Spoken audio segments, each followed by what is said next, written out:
It's the Opperman Report. Join digital forensic investigator and PI Ed Opperman for an in-depth discussion of conspiracy theories, strategy of New World Order resistance, high-profile court cases in the news, and interviews with expert guests and authors on these topics and more. It's the Opperman Report. And now, here is investigator Ed Opperman. Okay, welcome to the Opperman Report. I'm your host, private investigator Ed Opperman. You can find me at Opperman Investigations and Digital Forensic Consulting through my website, emailrevealer.com, or you can email me directly at oppermaninvestigations@gmail.com. If you like the content of our show, check out our new Patreon, the Opperman Report Patreon, where we have all kinds of exclusive content up there that you won't be able to find anywhere else. I'm uploading 8 hours a month of exclusive content on there, plus documents. I got the Proud Boys document I just put up there. A lot of good stuff. But our archives are always free, and you can find that at Spreaker.com. And if you go to Spreaker.com, you can find our guest today, Matt Sergiou, who has a website called, what is this? Conspiro Media. Conspiro Media. And what's the other one you do with the Beatles, the Occult Beatles? The Occult Beatles, yes. It's at wordpress.com. Yeah.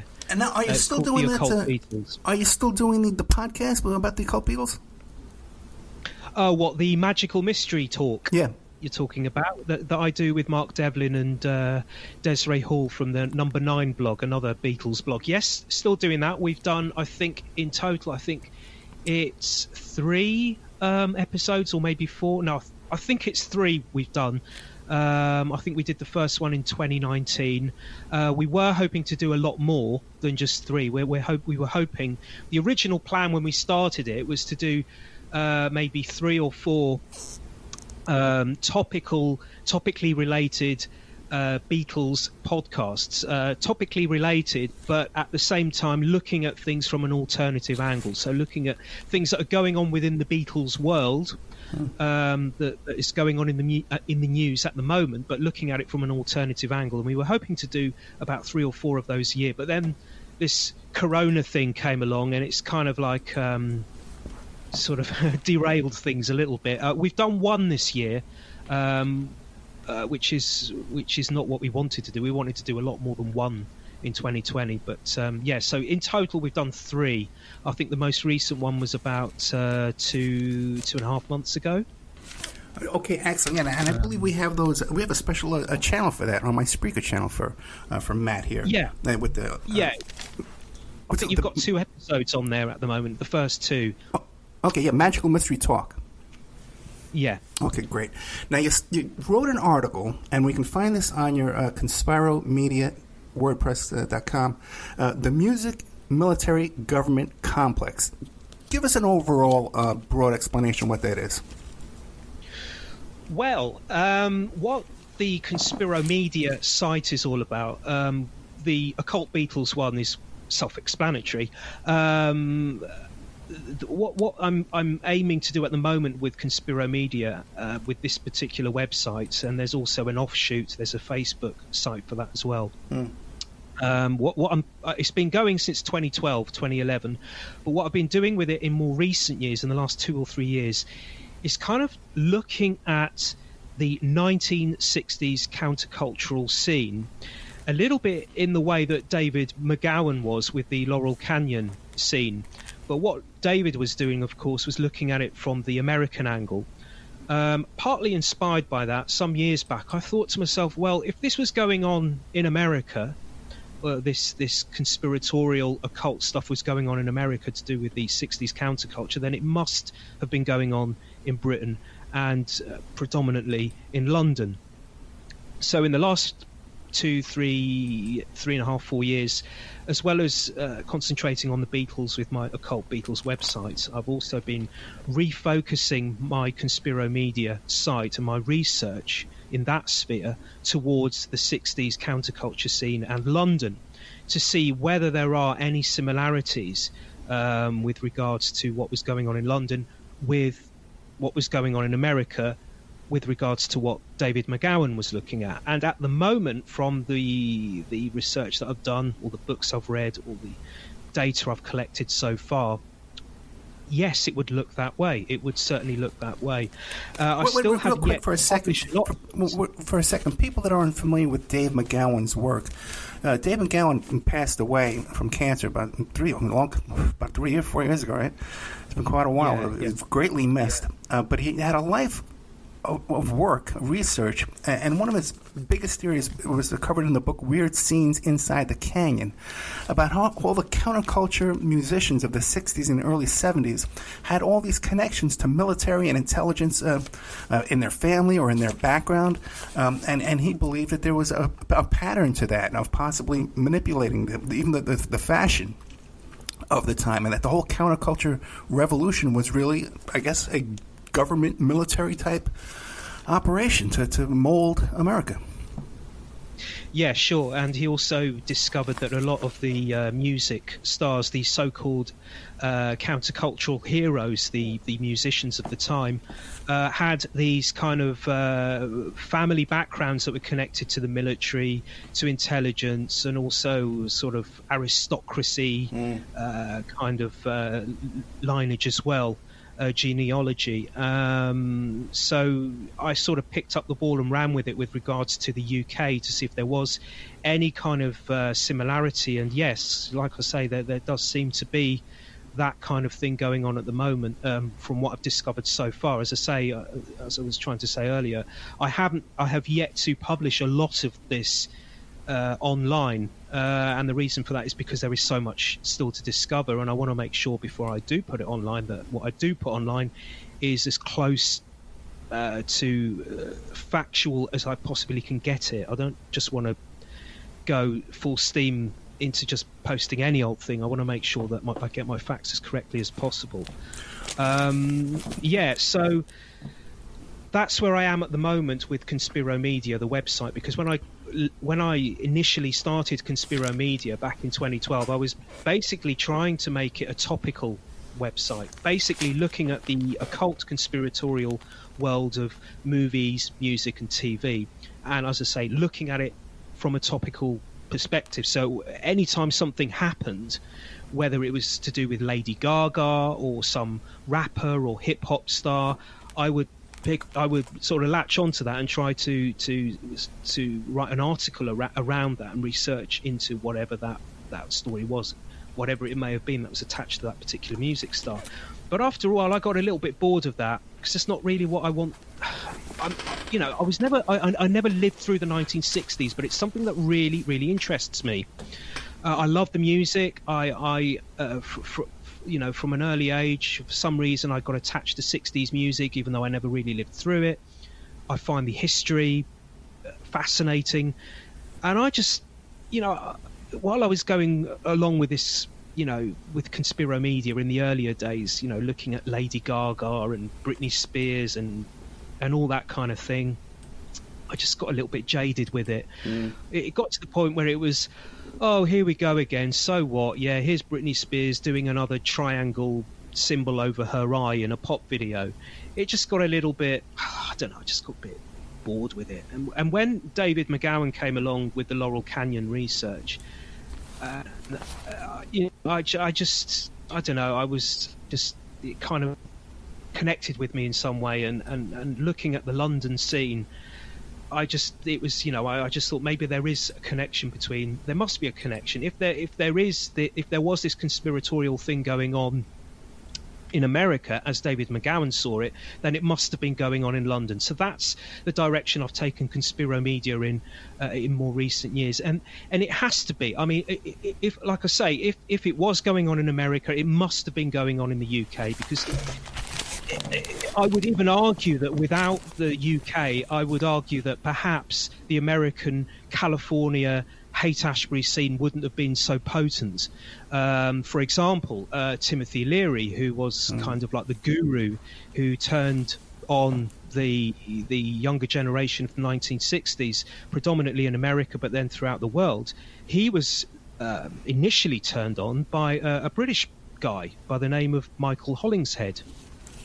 You also look at the word psychedelic. It was coined by a British doctor.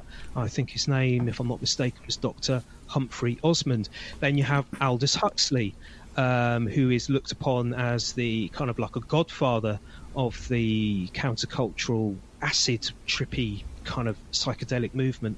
British again. Okay, he lived in the US towards the end of his life and in the later years of his life, but he's another British guy. And then you have the Beatles, who were, without arguments, the most popular band of the 1960s. They were the flag wave bearers of the countercultural movement, and I would argue that without the Beatles, the countercultural movement, both in the US and throughout the so-called Western world, wouldn't have been as potent, wouldn't have been as powerful.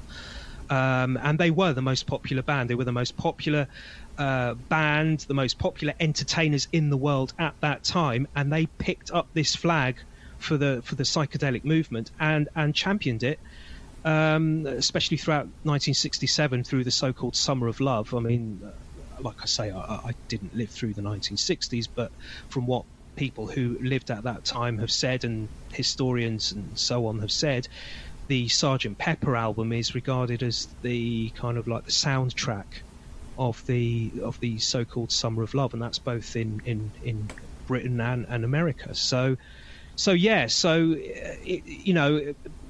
if it was going on in America, if this conspiratorial thing was going on in America with the counterculture, it had to have been going on in Britain, and I would say it was going hand in hand. It was vital, maybe. Yeah, and some of the things you found in this article that you sent me, the music, military, government complex, and people should go to conspiromedia.com and follow along as we're doing this interview.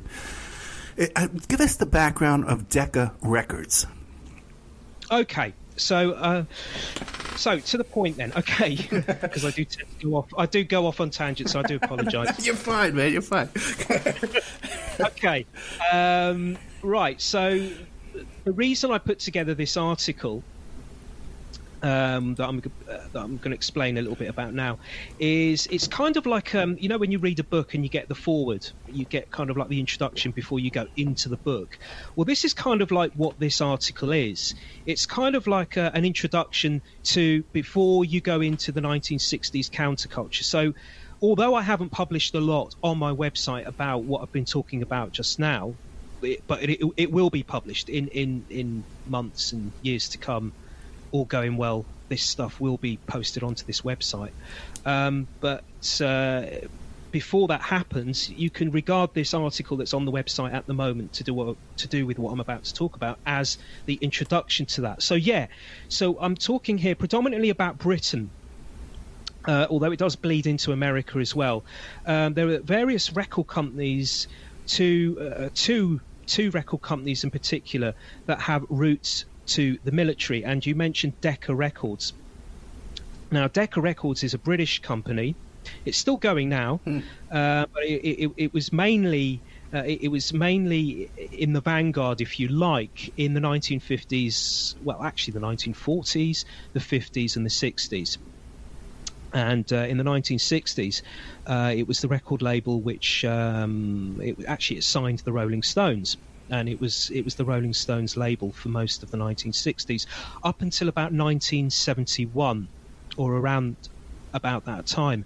And it's actually the Rolling Stones that kind of directed me towards looking at this particular field of research.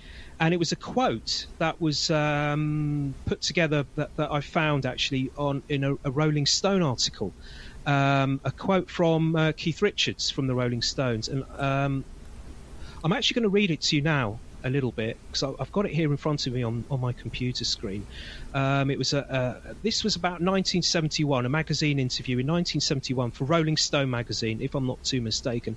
And this was around the time that the Rolling Stones left Decca Records and went to form their own record company, or their own label.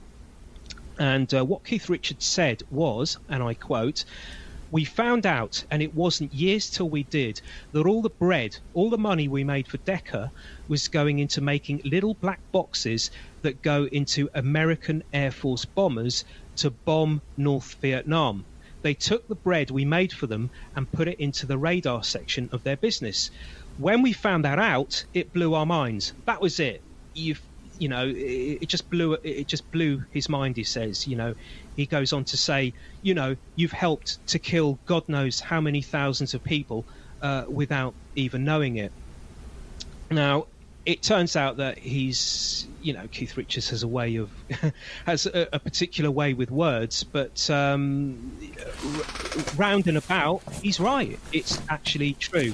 But Matthew, you know what's interesting though is that so many people, the question is, were the Beatles, were the Stones, were they complicit in this brainwashing, mind control, culture control, or were they naive? And I guess this shows that they were naive, right? This quote.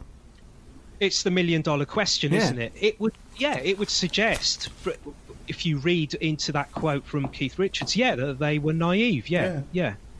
But then again, to play devil's advocate, someone who's listening to this might say, that's part of the conspiracy. They're just playing naive, Right. They're just playing with your head and trying to play chess with your head, so... Well, then you'll have the group that says you and me are in on it too, so it never ends. Yeah, exactly. They're bluffing you. They're double bluffing you or something like that. Yeah. So when you start thinking like that, your head goes crazy, doesn't it? Well, mine does, so I try not to. But he's absolutely right. I mean, like I say, he's Keith Richards has got a way with words, his own particular way of saying things, but he's right.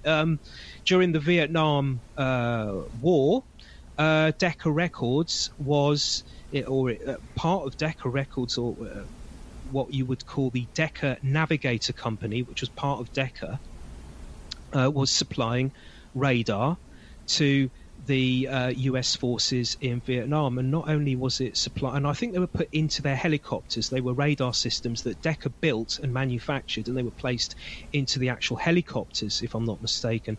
And I think what Decca was also doing, it was training US troops, who in turn would then go on to train other troops in how to use this radar. How Decca got into this initially, you have to go back to the Second World War. When Decca actually started, I think they were called the Decca Graphophone Company. They started in Britain, as I mentioned earlier. I think that was sometime in the 1930s, if I'm not mistaken. I can't quite remember when it was. It was or in the 1910s, I think it was, when they started as the Decca Graphophone Company. And basically, what the Decca Graphophone Company was, it was a company that made what you would now call stereo equipment, music equipment. So they made graphophone players, equipment that you could play music on.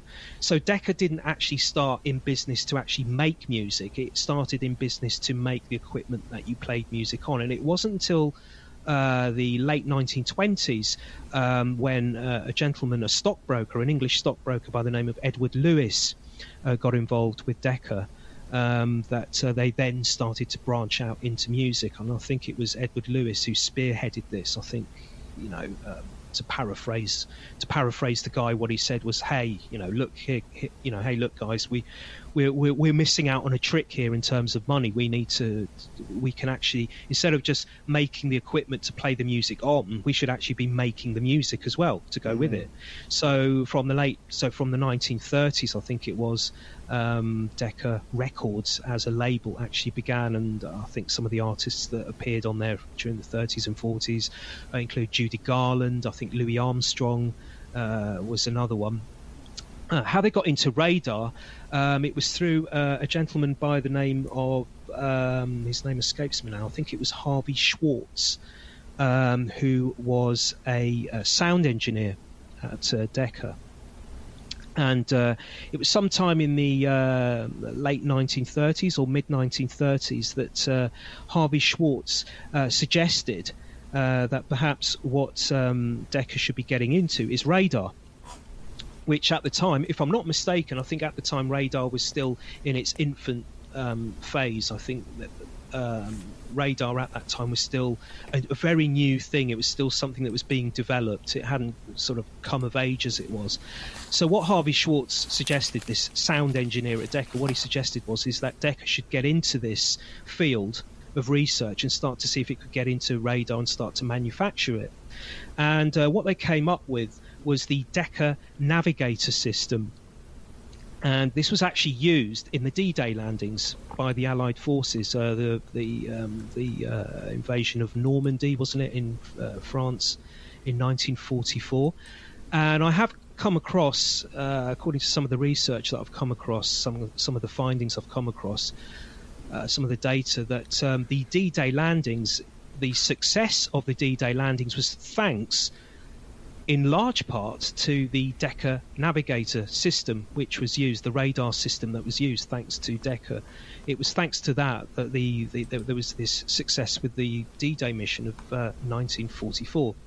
And then what happened after that, after the war ended in 1945, the Decca Navigator system, thanks to the success of that, then became the Decca Navigator Company, which is what I mentioned earlier. So Decca then went into full business in the manufacture and the production and the research into radar as well. So yeah, it's fascinating. Even in Vietnam, they had patches. The soldiers wore patches. Vietnam 16 Signal Company, Decca Pocket Patch.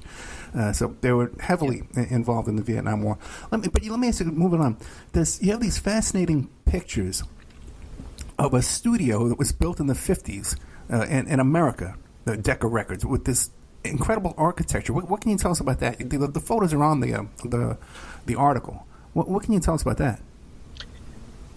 Well, I don't know too much about it. What you'll find on the article is what I've kind of written about it is what I've basically found. I haven't left anything out at all. It's a building that housed the American branch of Decca Records, because Decca did branch out across the world, and the American branch of Decca Records had this building in New York, which was used. I think it was his offices in New York, like its headquarters, if you like. But it also had recording facilities in there, and it was part of.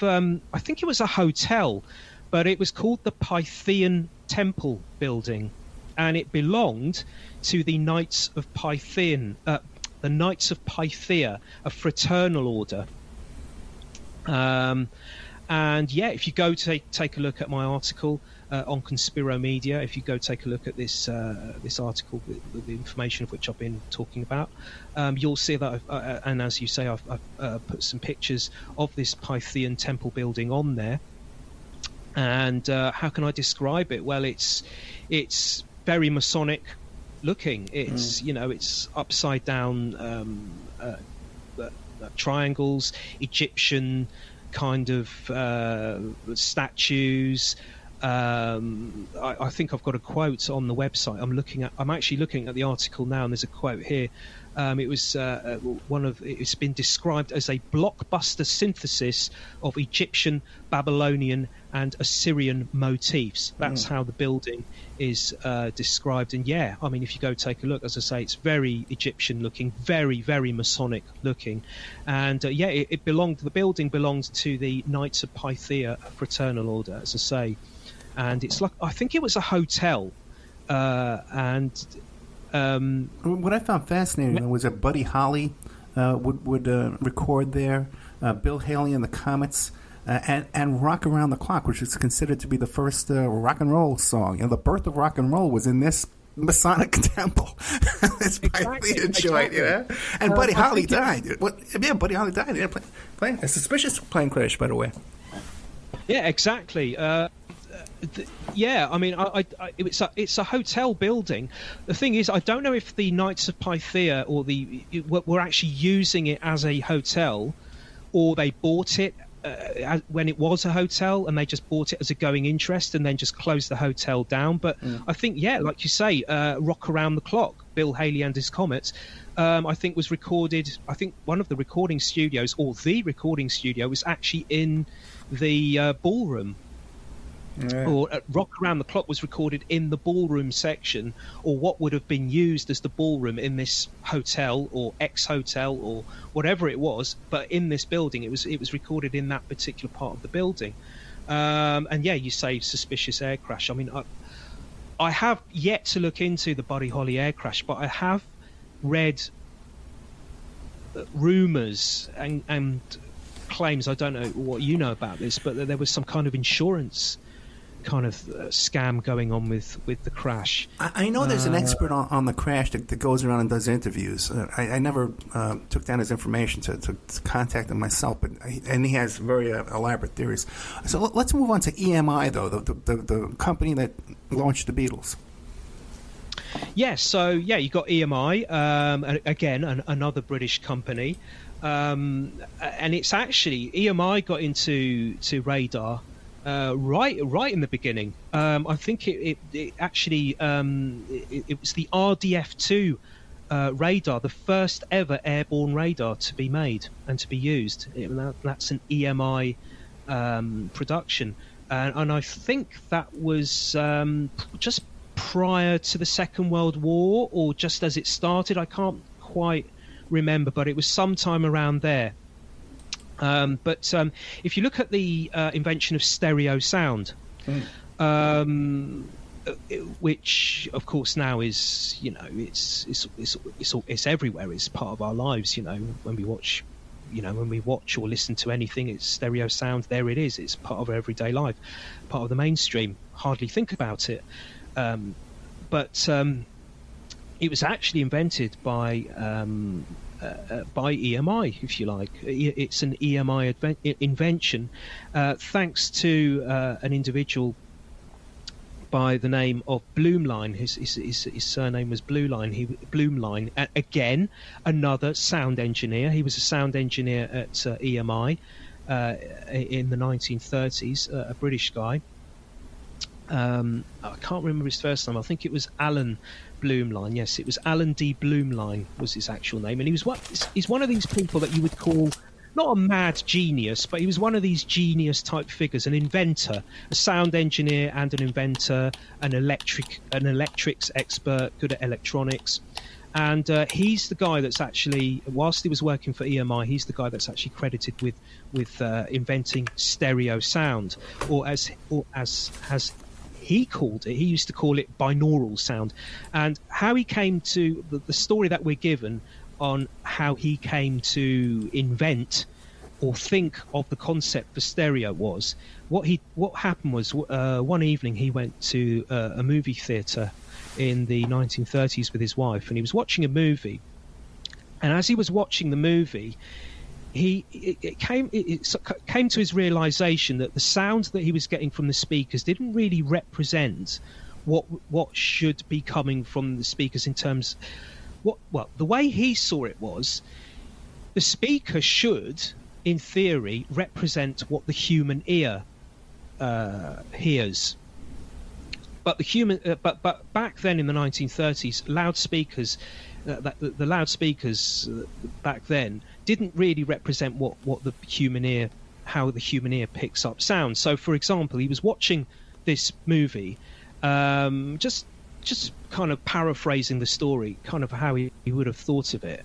He was watching this movie, and there's a guy on the screen. He's moving from the left side of the screen to the right side of the screen, and he's talking while he's walking. In theory, as he's walking from left to right, the sound in your ear, the sound that should be coming from the speaker should be going from left to right. But of course, as it would with the human ear. But of course, it wasn't. It was all coming all at once from the speaker. It was all just coming in one block.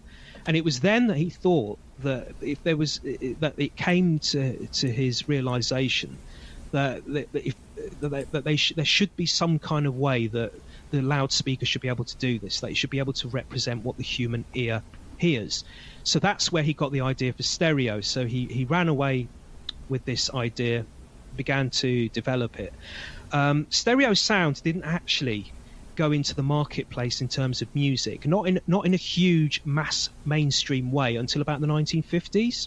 That's when stereo sound was really, when it really burst onto the scene on records, on vinyl, radio, whatever.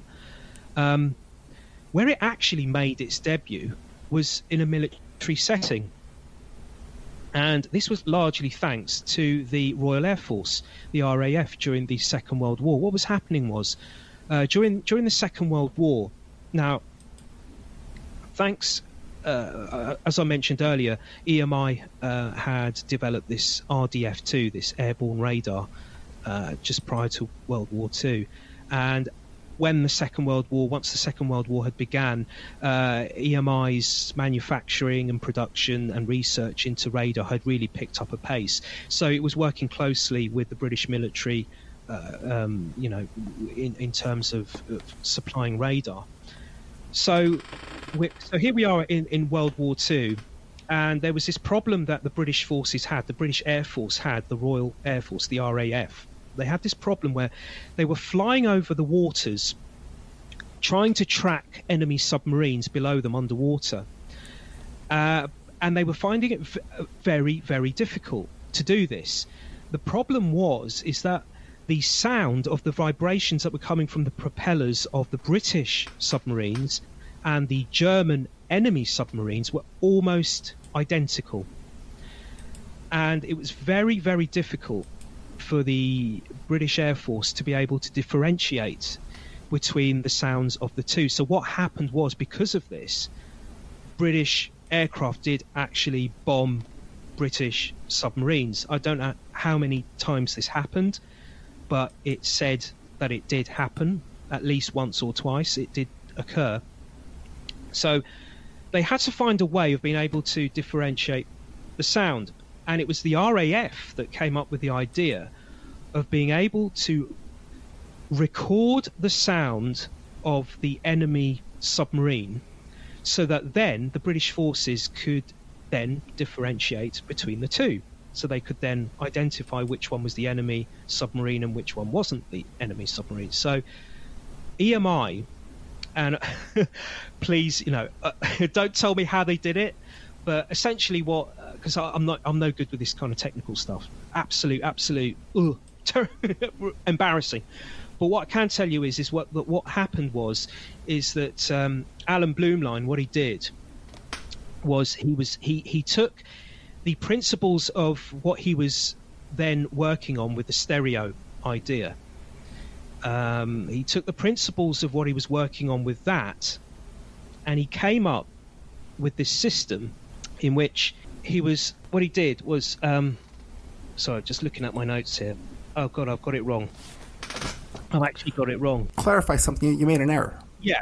I got my facts right, but I got them all in the wrong order. Yeah. So I was talking about this this way of recording to be able to differentiate between the submarines, so that the British could identify which submarine was the enemy one and which one was the British one, so they didn't bomb the wrong submarine.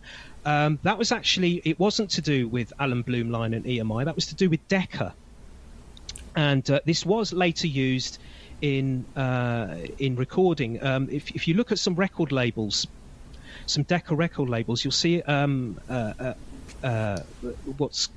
an acronym, FFRR, which means full frequency range recordings. And this was meant to be this revolutionary new sound that came, that was largely started in the 1950s by Decca Records. And this form of technology, this new revolutionary form of sound, actually came from the Second World War. And it's not to do with stereo, as I said earlier. I got my facts mixed up there. Yeah, that's minor, though. But people, too, they're concerned about the accuracy of the article. At the bottom of the article, there's about 75 reference links that you can go and research the facts in the article yourself. One thing I was really fascinated about was you talk about with Abbey Road Studios. And by the way, off the air, I was telling you about that documentary, Echo in the Canyon. There's a scene in there where they show a picture of the technicians at Abbey Road Studios, and they're wearing white lab coats, okay, like they're scientists or doctors or something. Really creeped me out. But tell us the sort of story about Paul McCartney and George Martin. Yeah. This is EMI again. Right. the dreaded EMI, some might say. The thing with stereo sound, just to clear that up, the thing with stereo sound, what they did with the FFRR and the Decca thing, what they did was the Royal Air Force suggested to Decca to be able to differentiate between the sounds of the submarines. What Decca did was invented a wax cutting device that was able to record sound. So it took a captured submarine, a propeller, and recorded the sound of the propeller. And what Decca then did was to manufacture those discs many times over and give them to the British troops, to the British Air Force, who were then able to listen to the sound, and then they were able to tell the difference between the British ones and the German ones, the propellers. So then they were able to bomb more successfully. So that's how the Decca FFRR system came into being. And the stereo system was used before stereo sound in the 50s on records. It was actually used during the war, thanks to Alan Blumlein, as I mentioned earlier, in terms of they used it again. I don't know how he did it, but he used the principles of stereo sound to come up with what was called the VIE, Visual Indicator Equipment, which was a mobile radar. And he used the principles of stereo before stereo was ever used in music, which was first used in the 50s. He used it for this, to invent this, through EMI, to invent this sound locator, which was basically a mobile radar on wheels with these great big huge horned speaker type things that are on the back of it. And there's a picture of it if you go take a look at my article that I mentioned earlier. If you go take a look at that, you'll see it. But yeah, with regards to EMI, also in the article, I mentioned this conversation that takes place between Paul McCartney and George Martin, the Beatles producer, and this conversation took place sometime in the 2000s, maybe 2010s, off the top of my head. And it was taken from, and I've taken the conversation that's in the article from a documentary that was on the BBC some years back. I think it was called Produced by George Martin, which was basically an hour-long documentary about the life and times of George Martin. And I don't know why they included this particular reminiscence in the actual documentary, because it doesn't kind of fit with the rest of it.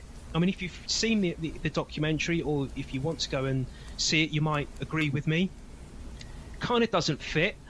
Yeah, okay. It's true that George Martin, during the war, he did work for the Royal Navy. I think it was the Royal Navy, I think in the Fleet Air Arm, so he was airborne most of the time. But he was only in that for a short amount of time. And yes, this does get mentioned in the documentary, but when you consider that most of the documentary is about his career as a music producer, I am a little bit just questioning why they should throw this in. But anyway, what happened is there's parts during the documentary where George is talking to Ringo and he's talking to Paul about his time as producer of the Beatles. And there's one particular reminiscence where Paul McCartney is sitting in, I think it's in a recording studio, and I think, George Martin is sitting next to him. And and Paul looks to George and he says something along the lines of, and again I'm paraphrasing here, he says something along the lines of, "Hey George, do you remember back in the 60s when us and the boys, the Beatles, used to work in the studio?" And he starts to remind George Martin of this conversation that they had back in the 60s about how the Nazi Party Nazi rallies would mess around with sound frequencies. And what they did was, the way that Paul McCartney, off the top of my head, I think how he described it was, the Nazi Party at rallies, in order to get the audiences, the people at the rallies to go crazy for Adolf Hitler when he took to the podium, was they would have these sound frequencies and they would turn them really, really, really low, to the point that it would make the crowds feel slightly physically ill, physically sick. And then as soon as Adolf Hitler was about to take to the podium, what they would do is then they would then turn the frequency up a lot higher in order, and what it would do, and this is how George Martin was explaining it to the Beatles back in the 60s in the recording studio. By turning up the frequency, it would send this elation through the audience, and the audience would then become excited. So as Adolf Hitler is taking to the stage to address his audience, everybody by this time is like screaming and cheering, and they're so happy to see their Führer. It's just odd that this reminiscence, if you like, was added into this documentary, and the telling thing for me was at the end of this reminiscence, Paul looks to George and then looks to the screen, and he says, kind of in a off the cuff way, "I used to love those stories, George, that you used to tell us during the recording process back in the Beatles days." During the recording process.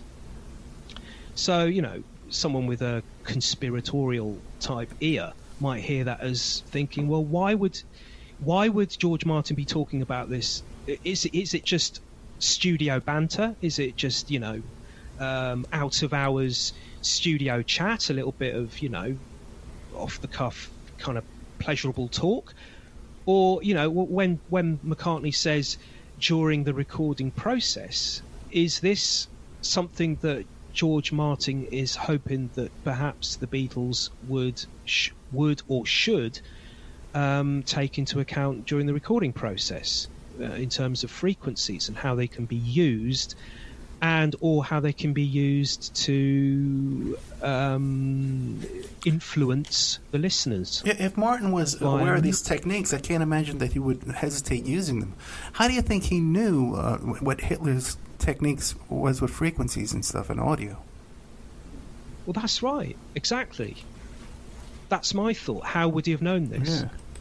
Yeah. He wasn't high up as far as I'm aware, he wasn't high up in the military when he served during the war, and then as soon as the war ended, he came out of the forces. I think he was an officer. I think he got as far as an officer, but he wasn't anything, high up in the ranks. I don't think he was, well, as far as I'm aware, in terms of official history, he wasn't involved in intelligence.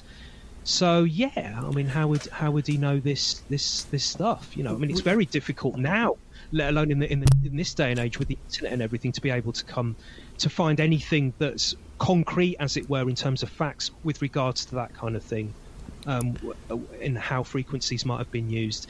So it's difficult to pin that down now in being able to confirm it. So yeah, I mean, how did he get hold of this kind of stuff? Matt, we only have about 4 minutes left. Do you have time to tell us the history with CBS, or is there anything strange you want to tell us about Abbey Road Studios? Well, I'll quickly say that CBS, of course, is Columbia, and I'll just quickly say that Columbia's roots are not in music. Columbia's roots are in government. Hence, so it's been suggested why Columbia, the record label, and then the TV network with CBS, which was later what it spawned into, and now which is Sony, because it was bought and turned into Sony. The reason it's said that it's called Columbia is because of the District of Columbia, Washington, D.C. As I say, Columbia's roots have nothing to do with music. Columbia actually began as the Columbia Phonograph Company, or the Graphophone Company, I think it was. And what it did was it made equipment that could be used by stenographers in the US Congress. And the actual invention of this machine, I think it was back in 1888, the Columbia Phonograph Company was actually put together, was to make these phonograph machines, which were recording devices, as I say, for stenographers to be able to record speeches in Congress. It was like, think of it in terms of a dictaphone. It was basically an 1880s version of a dictaphone. That's what it was. That's why the company was started, to make these machines that could make a stenographer's life in Congress a lot easier. in terms of taking down shorthand. And I think one of the gentlemen that spearheaded this group that put together this company was a guy by the name of Robert D. Easton, who was, I think, one of the official journalists for the actual US Congress at the time. I think that was his name. And the only reason they got into music eventually, I think it was a few years on down the line, I think sometime in the 1890s, they were, Columbia was involved in manufacturing this equipment for the Congress, and they weren't making a lot of money out of it. So what they decided is to branch into music. So that's the reason, so we're told, why Columbia eventually got into music. It was because they weren't making enough money from making these devices for recording in US Congress. So, and then from there you had they bought into the UIB, which was a network of independent radio broadcasters, the United Independent Broadcast Company, I think it was called, or Broadcast System, which was then renamed CBS, the Columbia Broadcast System. And then from there, of course, you had the CBS music label, and also the TV network, of course. And then, as I say, as I mentioned just a little bit earlier, just a minute or so ago. And you mentioned also too in the article William S. Paley, who was part of the psychological warfare unit, who wound up exactly. Yeah, I know, fascinating, right? And so much with the CBS we can get into forever, but we are out of time. Yeah. Matthew, Sergiou, thank you so much. Always come prepared with great content. People, please check out the conspiromedia.com. And what's the other one too with the Beatles?